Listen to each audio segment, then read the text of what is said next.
Msidanganyike, Mungu adhihakiwi, kwa kuwa apandacho mtu ndicho atakachovuna. Baba, katika jina la Yesu Kristo, asante mtakatifu, ninakutukuza, ninakuinua. Wewe ni Bwana, wewe ni kiongozi. Asante mtakatifu kwa nafasi hii. Na kuinua Baba, nikijua kwamba unachukua ushukani ni kwa sababu ya kunena na watu wako. Roho Mtakatifu wa mbinguni akaweze kuleta message kutoka kwa sababu ya watu wako. Ninaja amesimama mfalme, waje yakatoke kwako. Kibali chako kikashuke. Inua wale ambao wanasikia neno hili. Asante kwa sababu ya kufungua masikio ya wale ambao wanasikia neno hili. Asante kwa sababu unatenda. Kwa Yesu naomba na kuamini. Amen. Bwana Yesu asifiwe. Amen. Siku moja ukawa na mtu mmoja, na mtu huyu alikuwa ni mtu ambaye anajielewa vizuri, na wakati alikuwa anatenda shughuli zake, ikawa ni kiongozi ambaye alikuwa anapendeza sana. Na katika ile hali ya kutenda kazi, alikuwa kila wakati akisema ya kwamba mimi ninapotenda kazi hii, ninajua ya kwamba kuna mahali ambapo nitapata mshahara wangu. Bwana Yesu asifiwe. Amen. Na wakati alikuwa akinena mambo haya, wale ambao tulikuwa bado hatujaelewa anasema nini, tulikuwa tunashangaa. Lakini wakati mmoja ulifika, wakati aliweza kuwa amemaliza kazi, ametulia nyumbani, kila mtu alikuwa anaenda kumtembelea, anasema kwamba nashukuru Mungu kwa kazi niliyotenda na kula matunda yake. Bwana Yesu asifiwe. Amen. Asante kwa mstari huu.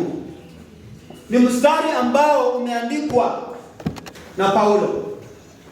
Ni barua yake ambayo alikuwa anaandikia Wagalatia, akiwa anawahimiza kwa mambo fulani ambayo alikuwa anaangalia katika maisha yao. Na wakati alikuwa anaandika message hii, kuna mambo mengi ambayo alikuwa anaiangalia. Baada ya kuandika mistari mingine zote, anafikia katika mstari anasema ya kwamba Mungu adhihakiwi. Bwana Yesu asifiwe. Amen. Wakati mwingine tunaweza kukosa kuelewa na ama tuelewe. Alijaribu kufungua mambo ya kiroho na kuonyesha kwamba neno lingine na budi yake ni kama ni mzaa. Mungu hafanyiwi mzaa. Wakati ambapo tunafanyia Mungu mzaa, alikuwa anajaribu kuonyesha kwamba Mungu hapendi mzaa.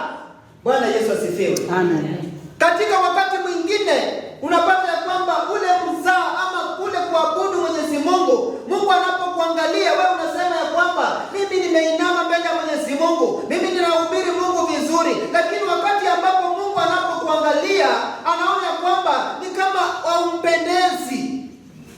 Wakati ambapo unafanya kazi yake ni kama unafanya tu mchezo, lakini yeye anasema kwamba hapendi mzaa katika kazi yake. Bwana Yesu asifiwe. Amen. Wakati mwingine sisi tunapofanya kazi zetu, mtu anapoangalia anasema ya kwamba nimepeleka mtu katika shamba aenda kanifanyie kazi.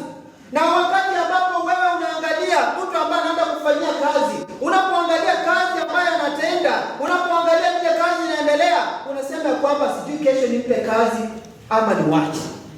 Bwana Yesu asifiwe. Amen.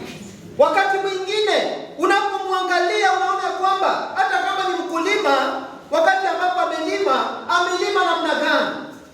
Labda hili shamba amelitengeneza vizuri, ama hajatengeneza vizuri vile unataka, ama amelima mahali padogo. Wewe unasema ya kwamba huyu kwa sababu hakuwa na bidii ya kulima, sasa wacha mimi nikawachane na yeye, nitafute mwingine. Ni kwa sababu ya kwamba ya hii kazi ambayo nimempatia. Bwana Yesu asifiwe. Amen.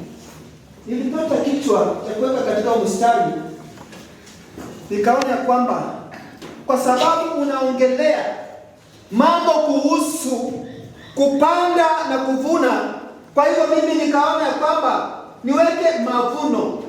Bwana Yesu asifiwe. Amen. Hadi baada ya mambo mengine yote unatakana uvune. Bwana Yesu asifiwe. Amen. Baada ya kufanya kazi zote, baada ya kuendelea katika safari, baada ya kukimbia, kuna kitu ambacho unatarajia ukaweze kupata, ni kwa sababu ni kama ni mavuno, labda iko kitu kizuri ama kitu kibaya. Kwa hivyo kila kazi kuna mavuno yake. Ize kuri mwirwazi ndakirwaza ndakatura mundu nduraoni mezani malinde. Kuna kitu ambacho natakana nikaweze kupata kwa sababu ya ile kazi ambayo mimi nimetenda. Sio lazima iweze kupatikana kila wakati, lakini kuna kile ambacho unapata mahali pale. Ndio unaona ya kwamba nasema kwamba kuna mavuno. Neno linasema ya kwamba kila ambacho unachokipanda ndicho unachokivuna. Hadi ninaangalia kuna msimu wa uweze kupanda na kuna msimu wa mavuno. Wakati wa kupanda ni wakati wa shida. Bwana Yesu asifiwe. Amen. Kwa mfano ndani ya kanisa letu tumefikia kiwango cha upanzi. Wakati nilianza mambo ya kusema kwamba kanisa linaweza kutuangukia, mwingine akasema mwirwaza kuleta mwana kia. Mimi ninasemanga ukweli. Hata kamati ambao walikaa, tukakaa pamoja tukasema kwamba tuweke mikakati. Tukaweka mikakati vizuri, lakini nilikuwa ninaangalia ninasema ya kwamba hata kama tunaanzisha mambo ya kuweza kutengeneza kanisa, ni wakati ambapo tunaanzisha wakati wa shida, kwa sababu ya kwamba wakati mnaanza kufikiria mambo ya kutengeneza kazi fulani, watu wengine wanazurudi nyuma wanasema kwamba kazi ni ndinyo, kuna rakokora mba, hatuwezi kusonga mahali, sisi hatutaweza, sijui nini. Lakini wakati ambapo ni wakupanda ni wakati mgumu. Bwana Yesu asifiwe. Amen. Wale ambao tunazunguka, tafadhali tulia. Kwenda nje na kurudi haileti faida.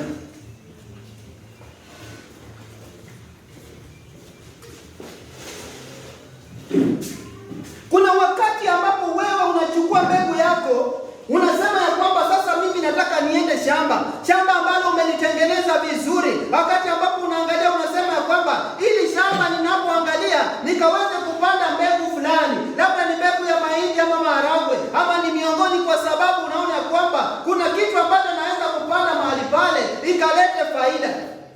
Bwana Yesu asifiwe. Amen.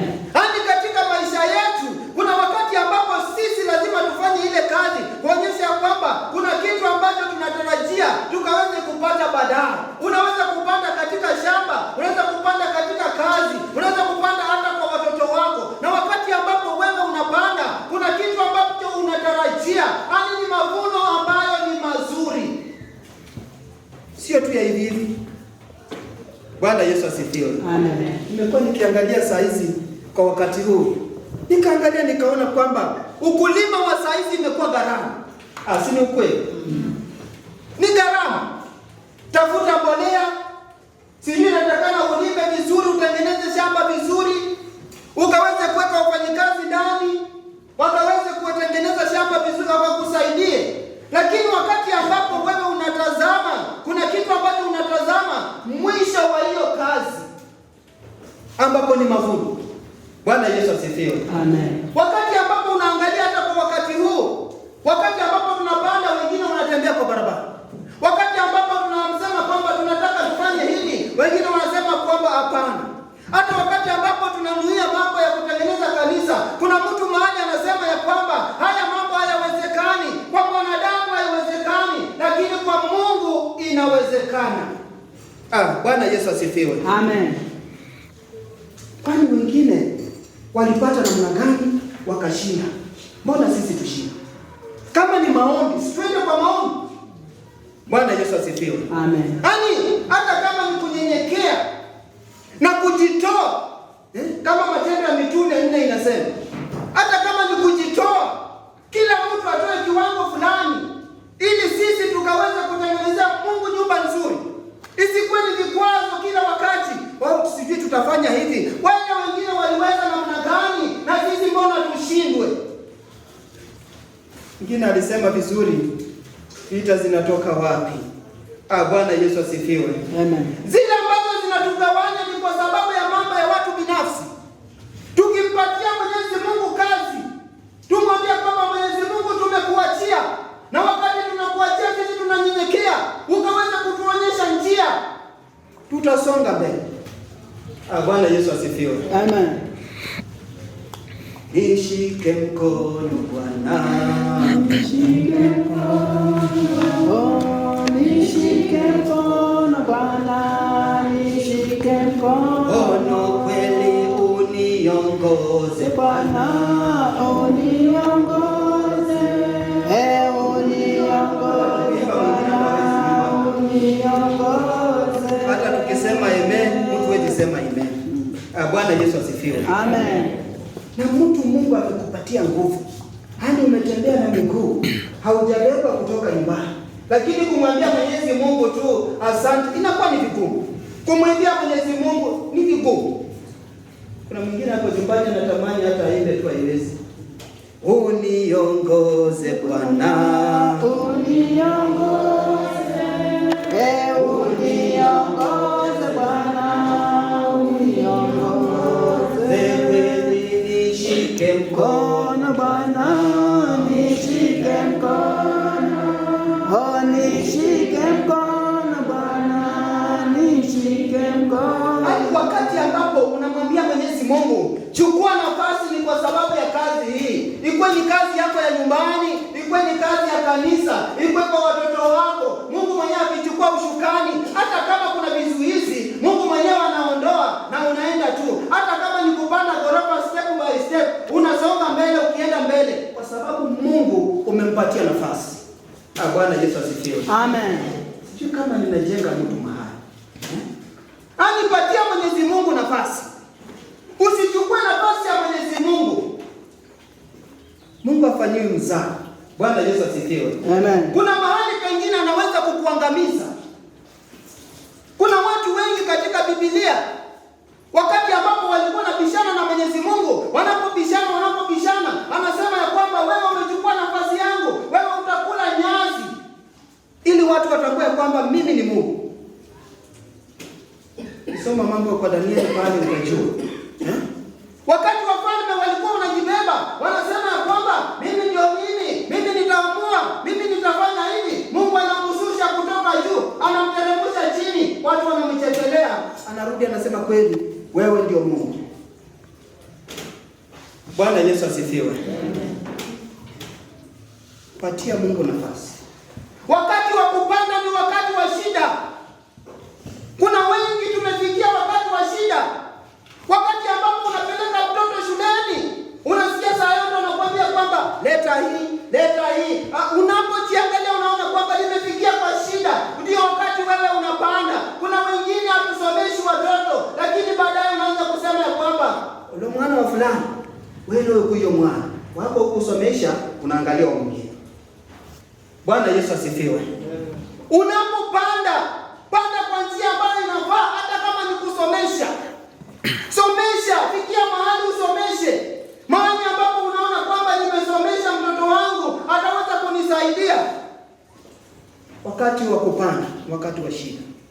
Wakati ambapo tunafika nyumbani, wakati wa kujenga hata nyumba zetu, ni wakati wa shida. Lazima ujinyime, lazima ujitoe, lazima urudi chini useme kwamba Mwenyezi Mungu, wewe kazi kuniongoza ili usonge kiwango kingine. Hiyo ndio wakati ambapo unakupanda. Lakini wakati wa mavuno wengi tunakula. Bwana Yesu asifiwe. Yaani wakati ambapo ni wa kuvuna, wakati unaanza kuvuna mavuno, unaanza kusema ya kwamba ni kweli Mungu, ni mimi ule ambaye nilikuwa hivi. Bwana Yesu asifiwe. Mavuno. Wakati wa kuvuna. Kuna watu ambao tulipanda vibaya. Hata kama ni mbolea tu kuweka kwa mahindi. Lakini wakati ambapo unatarajia mavuno, ukiangalia kwa mengine unasema ni kuzuri. Yaani kuna kuvuna katika maisha yetu. Kila kitu ambacho unafanya kuna mavuno yake. Bwana Yesu asifiwe. Amen. Yaani chochote ambacho unafanya kuna mavuno. Hata kama mstari ambao unafuata, wanani unasema kwamba wale ambao wanaopanda kwa mwili na kuna wale ambao wa kiroho, wote kuna mavuno. Bwana Yesu asifiwe. Kuna mavuno. Hata kama mimi ninasema mimi niko ndani ya roho, ninaweza kuongea, naweza kugeuza vitu, lakini ujue kwamba kuna mavuno katika roho na kuna mavuno katika mwili. Maneno ya mwili inaishianga tu hapa. Bwana Yesu asifiwe. Amen. Mwingine alisema mahali wakati Waisraeli walikuwa wanapigana pale Yeriko. Mwingine alikuwa wanaimba wimbo wanasema ya kwamba tuko katika vita vya kiroho. Na ukiangalia zile vita ambazo wanapiga ni vita za mwili. Vita ambazo unatakana tupigane nazo ni vita vya kwenda kwa maombi, sio vita vya vitina. Sio vita vya vikundi. Vikundi imeua makanisa yetu. Imeleta vitina. Imeleta watu kurudi nyuma. Mahali tumefikia tunahitaji Mwenyezi Mungu. Bwana Yesu asifiwe. Amen. Wakati ambapo sisi tunapanda katika mwili, tutavuna katika mwili. Hadi matokeo ya mwili ni yale matendo ambayo sisi tunaona. Tunaona mtu katika hali ya vitina. Unapomuuliza anasema ya kwamba hiyo siwezi ongea. Niliongea mahali na mtu akaniambia Father notice. Hey. Bwana Yesu asifiwe. Father notice. Sikulala, nilifikiria. Sijui mtu anaweza nisaidia Father notice inasema nini? Mvumilivu hula mbivu. Father notice. Nilitaka tu neno Father notice. Nakwambia mvumilivu hula mbivu. Wakati mwingine tunapoleta mambo mengine, tunapata kwamba ile vita ambavyo sisi tunapigana inaonekana sio vita vya kiroho. Niliambia mwingine mahali nikasema, mchungaji wangu huyu ambaye unaona huyu kama ni mchungaji tu wa ukweli na anaenda katika maombi na anaambia Mwenyezi Mungu niongoze, cheza na yeye, kesho utaona matokeo, utavuna. Bwana Yesu asifiwe. Amen. Kuna mavuno katika maisha yetu. Wengi tumeanza kuvuna hata kama miaka sijaenda. Wengi tumeanza kuvuna. Unapovuna katika maisha yako, kumbuka mahali ambapo umetoka, unavuna nini? Hauwezi kupanda mbegu ya mahindi na ukaenda kuvuna maharagwe. Kila ambacho umepanda ndicho wewe utakachokivuna. Bwana Yesu asifiwe. Hani ninajaribu kukwambia ya kwamba mavuno itatokana na wewe mwenyewe na ile mbegu. Wakati tunapovuna ni wakati wa furaha, si ndio? Na unajua wengine wanalia. Si wengine huwa wanalia. Wakati ambapo wewe unavuna, unapoangalia ya kwamba labda nilijaribu haikuwa vizuri, lakini sikufanya vizuri. Na mwingine amefanya vizuri, anavuna vizuri. Hadi katika hali ya kazi yetu, hata kama ni mchungaji, hata kama wewe ni mlinzi, hata kama wewe ni kiongozi namna gani, kuna mavuno kwa Mwenyezi Mungu kwa kazi ambayo unatenda. Mavuno ipo. Lakini huwa inabaki ya kwamba itavuna nini? Bwana Yesu asifiwe. Neno imeniambia kwamba kuna uzima wa milele. Nilikuwa naangalia wakati mwingine nikiangalia mtu ambaye aliimba wimbo Mzee Tupatupa. Bwana Yesu asifiwe. Amen. Anafundisha maneno. Ani kuonyesha kwamba matendo yako itakupeleka tu mahali nafaa uende. Hata ukienda kule unasema kwamba hata sistahili kuwa hapa, nipeleke kule kwingine. Hadi wewe ulikuwa unasumbua duniani, ni uzima wa milele ambao unaenda, ule uzima ambao unakuteseka kwa milele. Kuna watu wengine mahali watu wamekulia.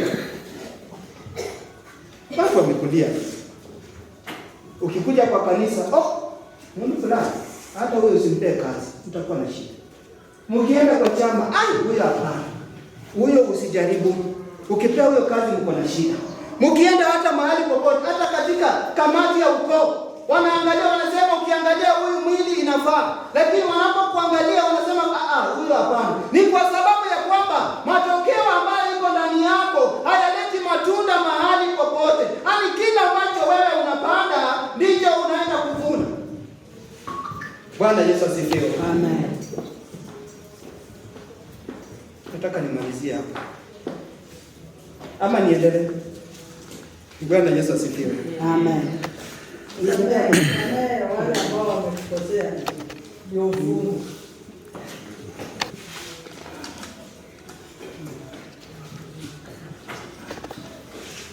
Ila, wewe ukasa wenyewe mbawasikia wana msana.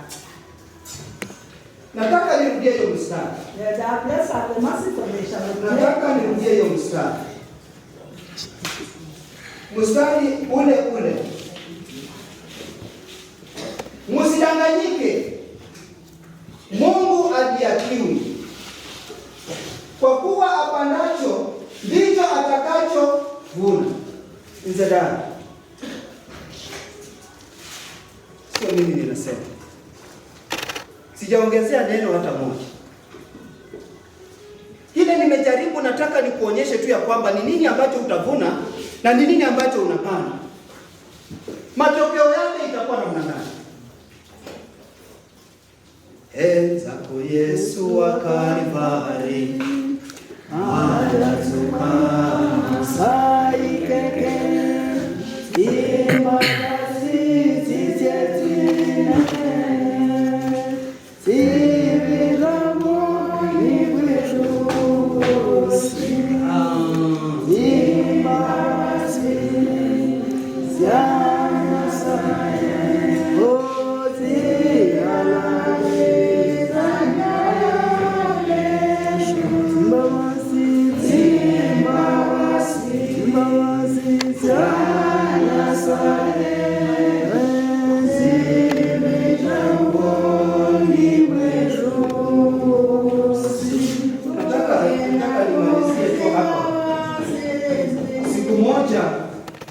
Siku moja nikawa katika uchungaji tu, na wakati mwingine huwa tunashukuru Mungu. Nitoe mfano kama ile ilifanyika pale Kinu, wakati wa mama walikuwa wameenda kushiriki pale. Ile ambacho tulikuja kupata, kuna mtu ambaye alikuja kujaribu kufunga mkutano wa kina mama, lakini wakati ambapo alijaribu, nyuma kile kilitokea, sijui mchungaji alikuwa na ubiri ama ni nani, tukasikia kwamba mawe imemaliza mtu. Kuna mavuno mengine itatuletea shida. Nikawa mahali kama mchungaji, mtu mmoja akaniambia kwamba mchungaji, hili na hili haliwezi. Kwa saizi ako kwa nyumba, ni mgonjwa. Kalimiro asa mwana, tafadhali utavuna mambo mengine. Hata kama sio leo, kesho utavuna. Hata kama unaona umemdharau, hata kama unaona kwamba labda ni mzee. Watu wengine huwa tunadharau wazee, tunasema kwamba huyu ataniambia nini. Hata kama unaona kwamba huyu hawezi, tafadhali, kuna mavuno katika maisha yetu. Utafika mahali utalia, mambo ambayo inatendeka si mazuri. Huyo mtu na saa hii yako nyumbani ni mgonjwa, hajawahi kundua ya kwamba ni nini kilitendeka. Naongelea mavuno. Unaweza kufanya kazi nzuri, lakini wakati ambapo unaenda kumaliza ndio mavuno inatokea, unajipata ya kwamba sio ule ambaye ulikuwa ule. Watu wakikuangalia wanasema kwamba ulikuwa na heshima kubwa sana. Ni kwa sababu gani? Mavuno. Na mavuno ni mwisho wa moto. Nataka niombe. Mhubiri, kabla hujaomba, injili hiyo ni injili ambayo ni ya huzuni sana,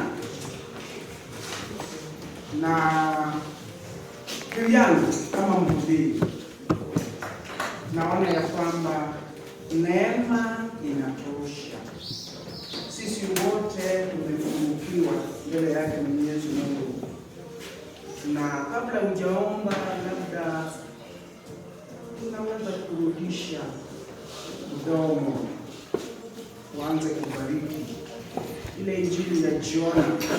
Jona alipoanza kubariki, ndio mema ikatendeka. Unapobariki, mambo ya hii kanisa itaenda vizuri jinsi Mungu mwenyewe anavyotaka.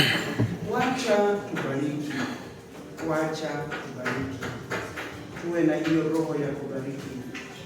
Injili ya leo nimeona kuna guzwa mahali fulani, kwa hivyo ningependa ukabariki, utubariki hapa. Mimi naomba kama mhubiri utubariki. Sisi wanadamu tunapungukiwa. Ndiposa Isaya akachoma na kaa la moto kwa mdomo wake, kwa sababu mdomo ulikuwa unatoa yale ambayo si mazuri. Tunaomba tukiwa hapa kanisani tuchome na kaa la moto kwa mdomo yetu, inatamka yale ambayo sio mazuri. Basi unapoomba utuombe, utubariki. Hii generation ndio inajenga kanisa. Hawa Sunday school, sisi kadri tumeishi hatuna mambo ya kufanya. Lakini hii generation ndio tunataka tuombe. Hii Sunday school. Neema ya ajabu